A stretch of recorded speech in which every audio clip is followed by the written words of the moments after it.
Good day, team leaders and future project champions. Now that you've learned what a project is and how to map it out in detail, it's time to take the next step. Planning your project in a complete and realistic way. Planning isn't just about knowing what to do. It's also about figuring out what you need to make it happen, who will do it, and how much it will cost. Let's break it down into 6 important parts. 1. Identify resources needed for project completion. Resources are the tools, materials, people, and equipment that help you complete your tasks. Example: if you're organizing a school outreach program, your resources may include transportation, food packs, or school supplies. Printed materials like posters, a sound system, and microphone. Volunteers or performers, ask yourself, what do we need to get this done? Do we already have it, or do we need to borrow or buy it? 2. Define knowledge and skills needed. Projects need more than tools. They need people with the right skills and knowledge. Example: if you're launching a digital campaign, you'll need someone who knows graphic design or social media.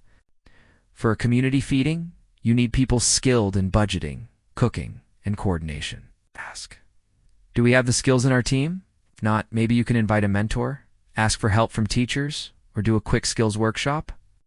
3. Assign team members for each task. Now that you know what needs to be done and the skills required, it's time to assign people to specific tasks. This is where you practice leadership and delegation. Example: promotions team. Josh, Carla, logistics and materials. Ben, faith, finance and budgeting. Ashley, program and documentation. Miguel, make sure every team member understands their role and is comfortable with their assignment. Let them speak up if they need support or training. 4. Prepare a project budget worksheet.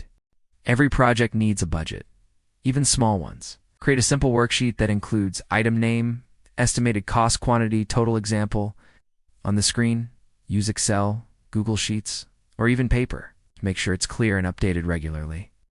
5. Outline resource availability and sourcing options. Now ask, where can we get these resources? There are 3 options. Use what you already have. Borrow from school, LGU, or friends, buy or rent from a supplier. Example: sound system. Borrow from the school AV room. Tables and chairs, provided by the barangay hall. Tarpaulin, to be printed at a local shop. Always choose the most practical and affordable sourcing option. 6.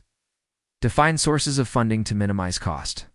Finally, how will you pay for all this? Let's be real, budget is usually limited, but there are creative ways to find funding without spending your own money. Here are a few. Sponsorships. Ask local businesses or parents to sponsor in exchange for small recognition. Fundraising activities. Hold a mini bake sale, raffle, or donation drive. School or LGU support. Request help from the student council, SK, or school administration. Kind donations.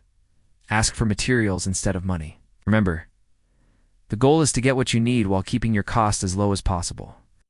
In summary, planning your project means being ready, not just with ideas, but with resources you'll need.